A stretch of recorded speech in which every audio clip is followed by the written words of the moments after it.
Ang ganda nilang pagmasdan pag sabay-sabay umiinom. Naghili-hilira eh. Ito naman. Ay, bastos na manok. Wala, bastos kang manok ka. Uy. Anong gusto mo? Umitlog ng manok yung itik? Ito bad ito eh. Nas dyan. Bad ka. Bad. Bukas pag nilipat na ang mga itik, sorry ka. Wala ka nang mamumulis dyan, tandang ka. Bastos eh. Tingnan mo. Maglilinis ako guys ang labangan. Puno na sila ng kanilang feeds. Duck layer. So ayan. Natatakot sila.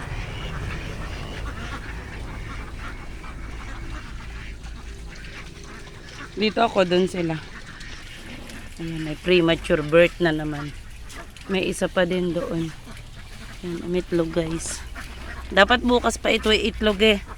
Na premature na naman. Tabingi siya. Dito ka muna. Dito ka muna. Maglilinis pa ako ng labangan. Diyan ka lang. My guys. May isa pa. Makadalawa tayo ng pulot. Pang bukas pa nito iitlog eh.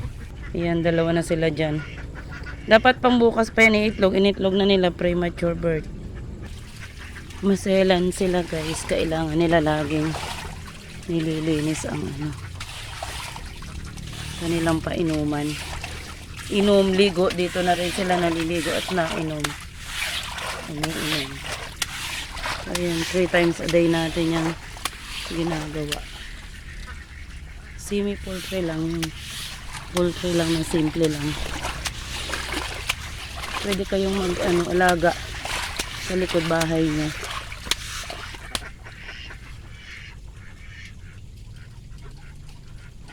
Tapos ganyan lang.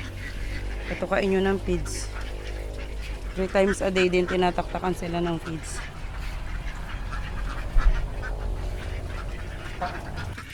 Yan, maputi na yung tubig nila. Pupunuin lang natin, malinis na.